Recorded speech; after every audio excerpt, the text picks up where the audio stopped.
오늘 주시는 말씀은 마가복음 8장 22절로 26절입니다. 마가복음 8장 22절 말씀부터 26절까지 말씀 화면을 보시면서 함께 읽도록 하겠습니다.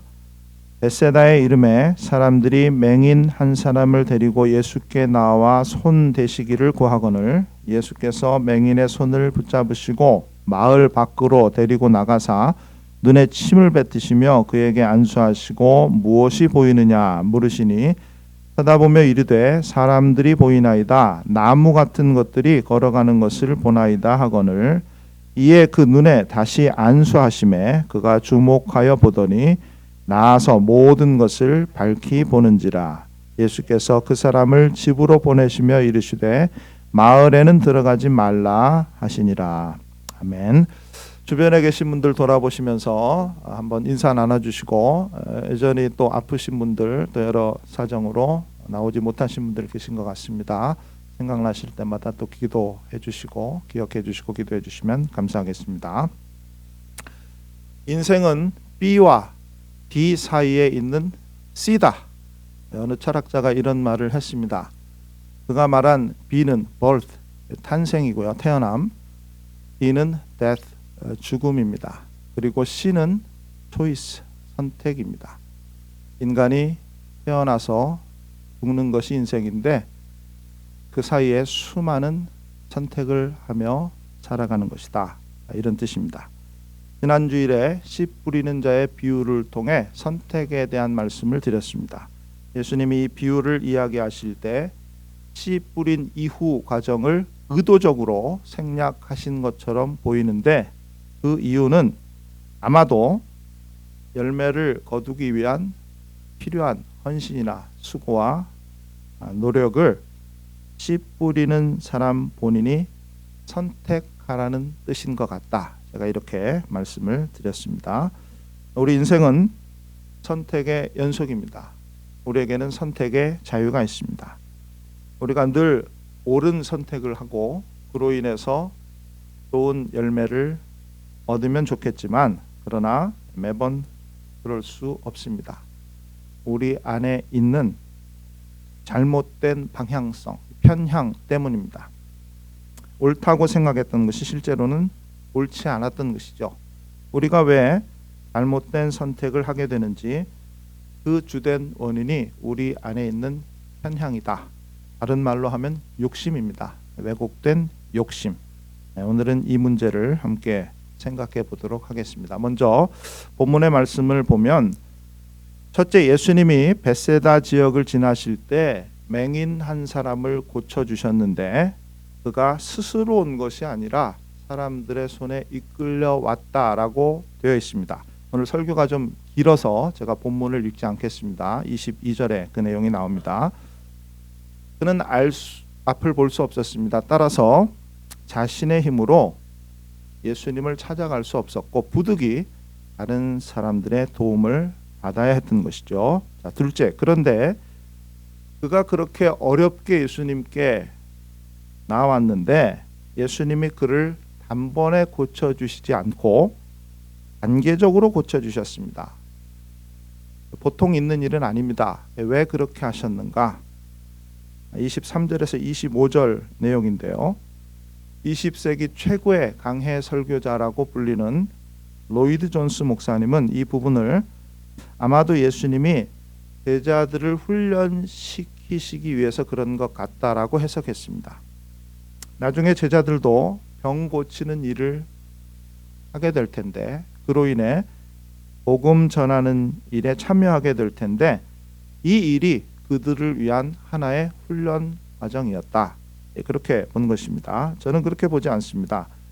예수님이 이 맹인의 마음 속에 있는 믿음을 회복시키시거나 그의 마음 가운데 믿음을 불러 일으키시기 위해서 이렇게 하셨다. 저는 이렇게 생각을 합니다. 한 구절을 더 보고 이 부분을 조금 더 자세하게 살펴보도록 하겠습니다. 자, 셋째, 본문에 보면 예수님이 그 사람의 병을 고치실 때 그를 데리고 마을로 나가셨고 고치신 이후에는 다시 집으로 보내셨는데 그때에는 마을로 가지 말라고 하셨습니다.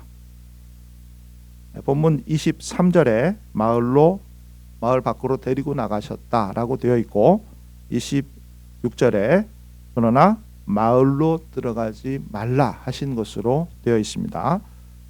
예수님이 이렇게 하신 이유는 본문의 사건이 일어난 장소인 벳세다와 관련이 있는 것 같습니다. 화 있을진저 고라시나 화 있을진저 벳세다야 너희에게 행한 모든 권능을 두로와 시돈에게 행하였다면 그들이 벌써 베옷을 입고 재에 앉아 회개하였으리라. 벳세다가 나오죠. 그 주변에 있는 고라신도 나오고 예수님께서 다른 어느 지역보다도 이 지역을 다니시면서 많은 기적을 베푸셨지만 그곳 사람들이 예수님을 믿지 않았고 또는 예수님에 대한 왜곡된 생각을 가지고 있었기 때문에 예수님께서 그들을 저주하시면서 오히려 두로와 시돈에 사는 이방인들에게 이렇게 했다면 더 좋았을 것이다 라고 말씀하신 것이죠. 여러 가지 사건을 떠올릴 수 있겠지만 대표적인 사건 오병이어의 사건을 한번 생각해 보겠습니다. 이 일이 얼마나 놀라운 사건이었는지 떡 5개와 물고기 5마리로 5,000명을 먹이시고도 남기시지 않았습니까? 사람들에게 이 일이 얼마나 인상적이고 놀라운 일이었는지 4개의 복음서 모두가 기록하고 있는 예수님의 유일한 기적입니다. 예수님이 베푸신 기적 중에 이 4개의 복음서에 모두 기록되어 있는 사건은 단 하나 오병이어밖에 없습니다. 그런데 그 일이 벌어지고 나서 어떻게 되었는가? 그러므로 예수께서 그들이 와서 자기를 억지로 붙들어 임금으로 삼으려는 줄 아시고 다시 혼자 산으로 떠나가시니라. 기적을 경험한 그들이 예수님을 왕으로 삼고자 했습니다. 그런데 왜 그렇게 했느냐? 그렇게 하면 평생 편안하게 먹고 사는 일에 걱정 없이 할 수 있을 것이다 라고 생각했기 때문입니다. 예수님은 그들을 긍휼히 여기시는 마음으로 또 그들에게 자신이 메시아라는 것을 드러내시려고 이런 놀라운 기적을 베푸셨는데 사람들은 예수님에게 관심이 없었고 오히려 예수님이 행하신 그 일에만 관심을 가지고 있었습니다. 아마도 이런 분위기 속에서 예수님이 그들을 저주하시기도 하셨지만 오늘 고쳐주신 이 맹인을 이후에 그들과 구별되게 하려고 마을로 들어가지 말라고 하셨던 것 같습니다. 자, 이어서 본문을 통해 우리에게 주시는 교훈을 생각해 보도록 하겠습니다. 먼저 제가 말씀드렸던 본문의 이 세 장면을 연결해서 한번 생각해 보시기를 바랍니다. 한 맹인이 다른 사람의 손에 이끌려 예수님께 왔습니다.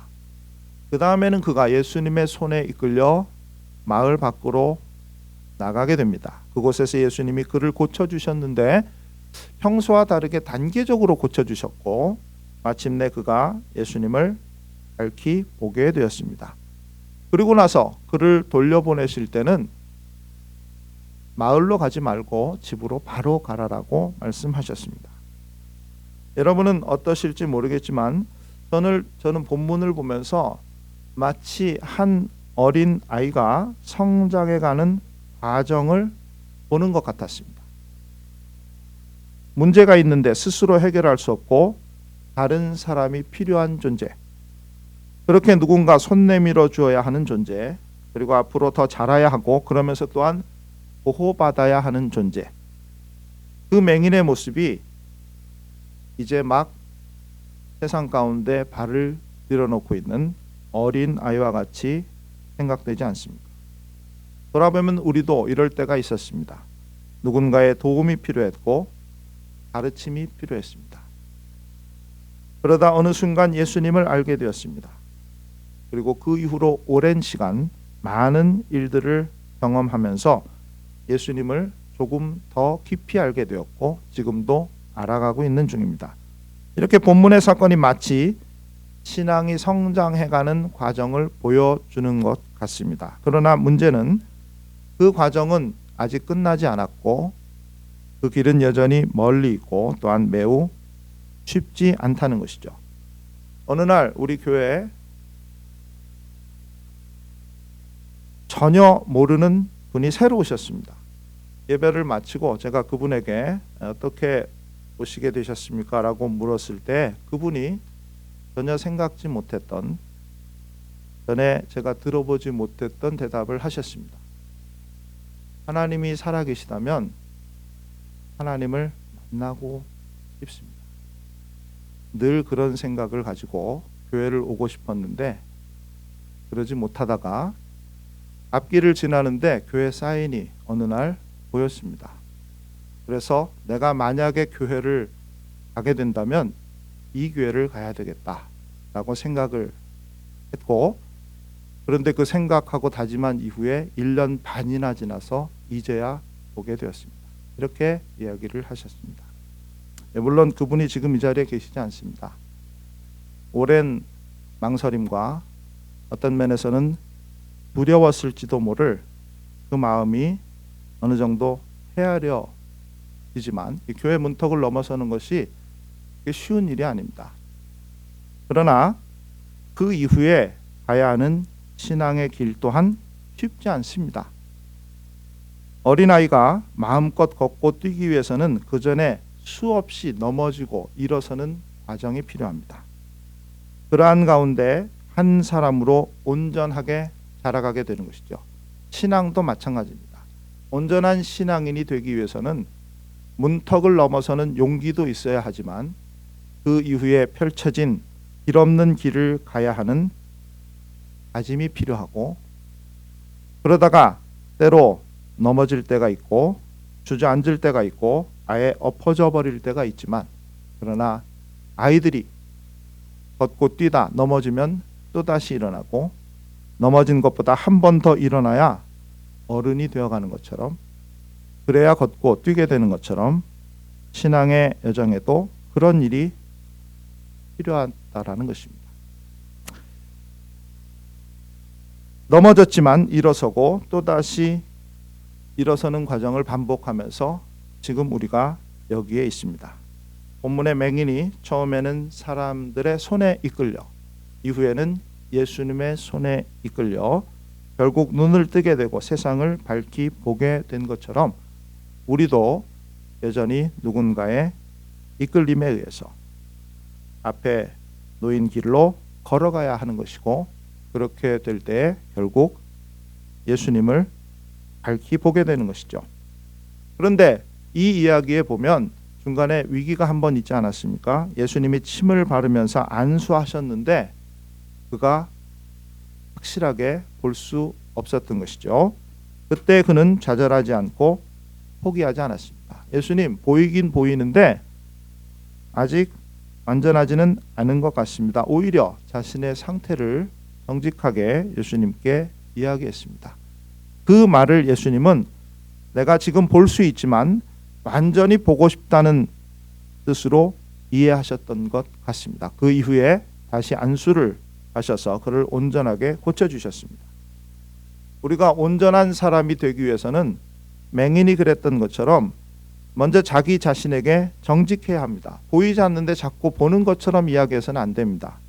없는데 있는 것처럼 행동해서도 안 됩니다. 모르는데 마치 잘 알고 있는 것처럼 자신을 포장하거나 과장할 필요가 없습니다. 우리가 어떤 사람인지 어떤 상태에 있는지 알고 그것을 그대로 말할 수 있어야 합니다. 그래야 우리가 한 단계 더 성장해 갈 수 있습니다. 그런데 그 일이 굉장히 어렵다는 것입니다. 여러 가지 이유가 있지만 그 중에 하나가 우리의 마음 안에 있는 왜곡된 욕심 때문입니다. 저는 야식을 먹는 습관이 있습니다. 주로 밤에 책을 보는데 한두 시간, 두세 시간 이렇게 책을 보다 보면 정말 너무나 허기가 집니다. 그래서 라면도 끓여 먹고 밤에 뭐 먹으면 안 된다고 하는데 저는 밥도 먹습니다. 전문가들에 의하면 그게 허기가 아니라 갈증이라고 합니다. 물을 마셔야 되는데 사람들이 그 사실을 잘 모르고 음식을 먹는다는 것이죠. 우리가 이렇게 자신에 대해서 잘 모르면 옳은 선택을 하지 못합니다. 그래서 사람들이 잘못되기도 하고 신앙적으로도 마찬가지로 신앙이 왜곡되어 가는 것이죠. 아주대에서 심리학을 가르치는 한 분이 TV에 나와 스피노자의 말을 인용하는 것을 본 적이 있습니다. 스피노자는 굉장히 복잡한 사람입니다. 인생 자체가 복잡하고 그의 철학이 굉장히 복잡합니다. 철학적인 업적으로는 대단한 성공을 거두었지만 그러나 그 사람 자체가 너무 어려워서 그의 철학을 이해하기가 아주 어려운 사람입니다. 그런데 그 교수가 그날 인용했던 그의 말도 사실 너무나 이해하기 어려운 말이었습니다. 제가 화면으로 여러분에게 띄워드릴까 하다가 보셔도 잘 모릅니다. 저도 잘 모르기 때문에 제가 한번 읽어드리겠습니다. 어느 정도나 여러분이 이해가 되시는지 한번 잘 들어보시기를 바랍니다. 인간은 무의식적 욕구와 부적합한 인식으로 인해 부적합한 표상체계의 지배를 받으면서 정념과 영혼의 동요, 더 나아가 창난 현상까지 겪는 욕망 주체이다. 여러분 좀 이해가 되십니까? 무슨 말인지 하나도 모르겠죠. 첫째, 이 말은 인간이 욕망을 가지고 있다 이런 뜻입니다. 마지막에 욕망 주체이다 라는 말이 그 뜻입니다. 자, 그런데 그 욕망이 잘못될 수 있다라는 것입니다. 정념과 영혼의 동요, 더 나아가 창난 현상까지 겪는다. 이 말이 그 뜻입니다. 우리가 욕망을 가지고 있는데 그 욕망은 잘못될 수 있습니다. 셋째, 왜 그런 일이 벌어집니까? 무의식과 무지의 영향을 받기 때문이죠. 무의식적 욕구와 부적합한 인식으로 인해 부적합한 표상체계의 지배를 받는다라는 말이 그 뜻입니다. 쉽게 말하면 우리의 욕망은 왜곡될 수 있고 그로 인해서 우리가 잘못될 수 있다라는 뜻입니다. 그런데 이보다 더 큰 문제가 있습니다.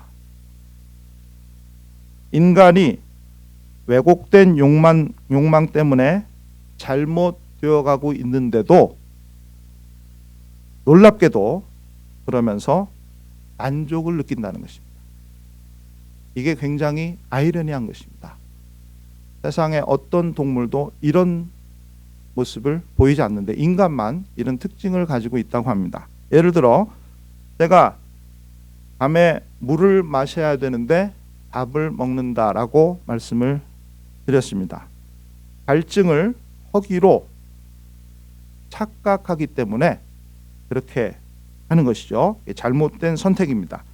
그런데 그 일을 반복합니다. 그 이유는 물을 마시지 않고 밥을 먹는데도 문제가 해결됐다라고 느끼고 만족하기 때문입니다. 마음이 쓸쓸하고 외로운데 사람들이 왜 쇼핑을 합니까?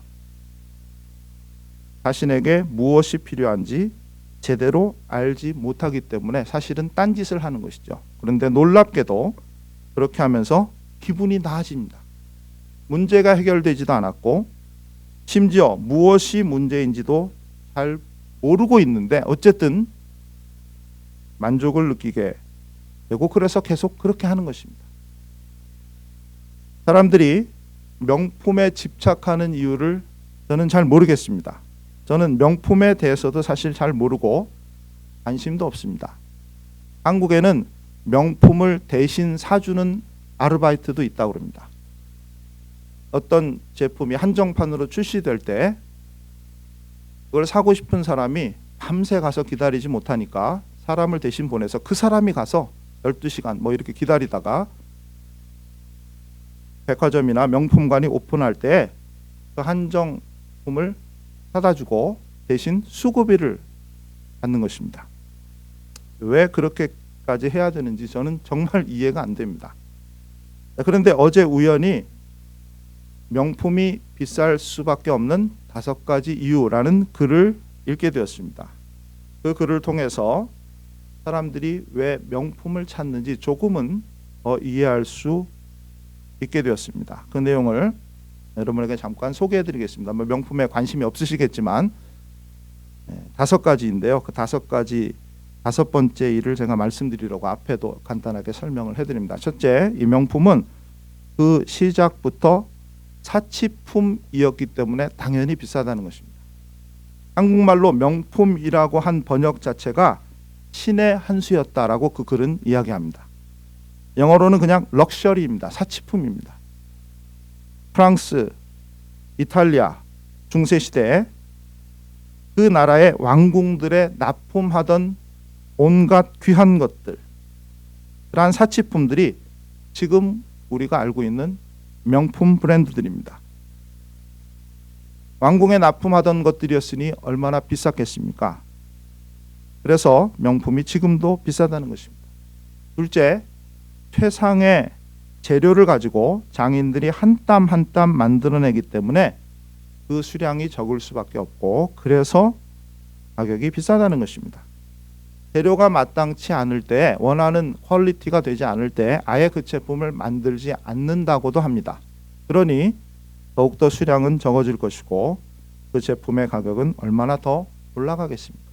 셋째, 명품은 실용적 가치보다 예술적 가치를 따지기 때문에 비싸다는 것입니다.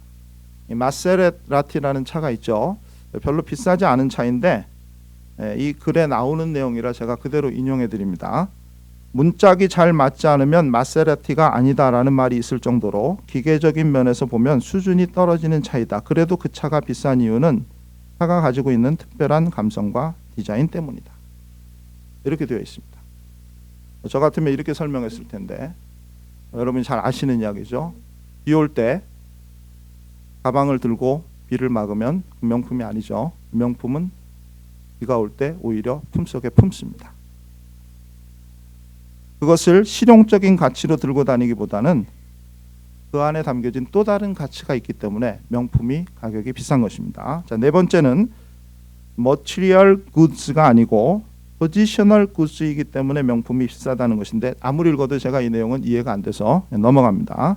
다섯 번째, 제가 오늘 말씀드리려고 하는 내용입니다. 명품에는 anchoring effect, 소위 단내림 효과가 있기 때문에 이 제품들이 비싸다고 합니다. 예를 들어 10만 불짜리 명품 시계가 있고 그 주변에 5만 불, 3만 불, 2만 불짜리 시계들이 있다면 뭐 그게 비싼지 안 비싼지 저는 판단이 안 되지만 어쨌든 시계 하나에 5만 불, 뭐 3만 불, 2만 불이면 비싸지 않습니까? 그런데 그 중간에 있는 10만 불짜리 시계 때문에 5만 불이 비싸지 않게 느껴진다는 거예요. 3만 불이 비싸지 않고 2만 불이 비싸지 않기 때문에 사람들이 그 제품을 기꺼이 한다는 것입니다. 말하자면 착각을 일으키는 것이죠. 단내림 효과라는 것 때문에, 앵커링 이펙트 때문에 비싼데도 마치 비싸지 않고 싸게 산 것처럼 기분 좋게 그 비싼 물건을 한다는 것입니다. 장사하는 사람들 입장에서는 사람들의 어떤 욕망을 이용하는 것이다, 이렇게 볼 수도 있겠습니다. 우리가 옳은 선택을 한 것 같은데 그 선택 자체가 잘못된 것일 수 있습니다. 우리 자신이 욕망의 주체이기 때문에 그 욕망이 선하게 작용하지 않고 우리도 알지 못하는 사이에 어떤 다른 것에 의해서 영향을 받을 수 있기 때문에 이런 일이 일어나는 것이죠. 오늘 본문 이후의 사건들은 다 그런 이야기입니다. 바로 뒤에 우리가 잘 아는 베드로의 신앙 고백 사건이 나옵니다. 사람들이 나를 누구라 하느냐 예수님이 물으실 때 제자들이 어떤 사람은 엘리야라고 하고 어떤 사람은 베레 요한이라고 하고 또 예수님을 선지자라고 하는 사람들도 있습니다. 그래? 그러면 너희들은 나를 누구라고 하느냐 다시 물으실 때 베드로가 대표로 대답하죠. 주는 그리스도시요. 마가복음에는 그렇게 되어 있는데 우리가 잘 아는 대로 마태복음에는 주는 그리스도시요 살아계신 하나님의 아들이시니이다, 이렇게 되어 있습니다. 정답이었습니다. 그런데 예수님이 그 이후에 정답이 나왔으니 그 다음을 더 진도를 나가야죠. 내가 장차 예루살렘에 가면 고난을 받게 될 것이고 죽임을 당하게 될 것이다. 그러나 내가 3일 만에 다시 부활할 것이다. 그때 베드로가 그 앞을 막아서면서, 성경을 잘 읽어보면 같이 길을 가다가 아마 베드로가 뒤돌아섰던 것 같습니다. 늘 앞서 나가는 사람이죠. 예수님 앞에 걸어가다가 뒤돌아섰던 것 같이 그렇게 보입니다, 성경에. 그러면서 예수님에게 아주 심하게 말을 합니다. 그런 일이 절대 일어나지 않을 것입니다 라는 내용으로 아마 격하게 말을 했던 것 같습니다. 그로 인해 그가 예수님으로부터 심한 꾸중을 듣게 되죠. 사탄아, 내 뒤로 물러가라. 내가 하나님의 일을 생각하지 아니하고 도리어 사람의 일을 생각하노라. 바로 앞에서 칭찬을 받았던 베드로가 왜 곧 이어서 사탄이라는 말을 듣게 됩니까? 예수님이 누구인지도 알고 그분을 선택했으며 그를 3년 가까이 따라다녔던 그런 베드로 아닙니까? 그런데 그의 마음 가운데 한편에 예수님이 예루살렘에 가면, 그래서 왕이 되면 나도 한 몫을 챙길 수 있다라는 생각이 있었던 것이죠. 그 생각 때문에 예수님의 말씀이 들리지 않았던 것입니다. 이것이 바로 욕심이 어떻게 우리의 마음 가운데서 작용하는지를 잘 보여주고 있습니다. 우리의 신앙이 어떨 때 욕심 때문에, 이 왜곡된 욕심 때문에 이렇게 한순간에 무너져 버릴 수도 있다는 것입니다. 이 사건 뒤에 변화산 사건이 나옵니다. 예수님이 한 산에 올라가셨을 때 그 모습에서 광채가 나고 엘리야가 나타나고 모세가 나타나고 그렇게 그들과 함께 대화를 나눕니다. 그 장면에 너무 놀란 베드로가 또다시 이렇게 말합니다. 예수님, 초막새 찍고 여기서 그냥 함께 살면 좋겠습니다. 성경은 그 장면의 베드로를 이렇게 이야기합니다. 자기가 하는 말을 자기도 알지 못하더라.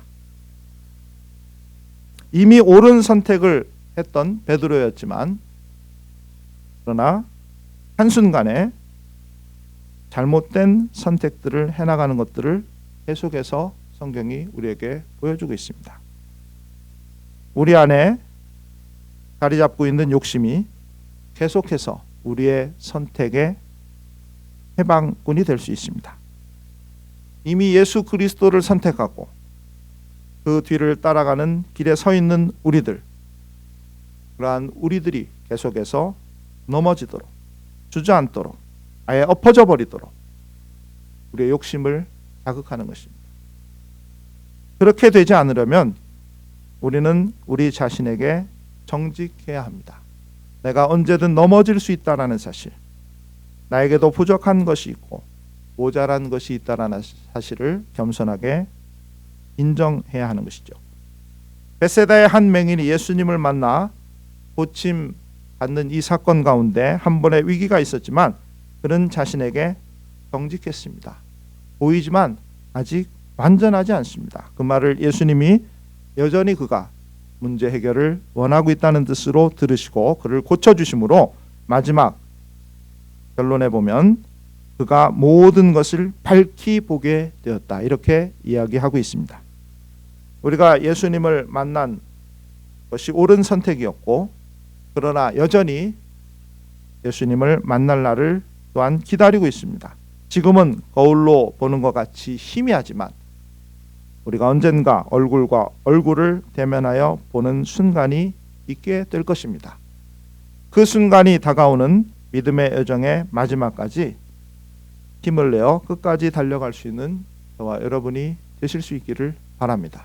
순간순간 우리에게 주어지는 욕심에 사로잡히지 않도록 하나님 앞에서 늘 정직하게 살아가는 저와 여러분이 되어 마지막 날 함께 하나님 앞에 서게 될 수 있기를 예수 그리스도의 이름으로 간절히 축원해 드립니다.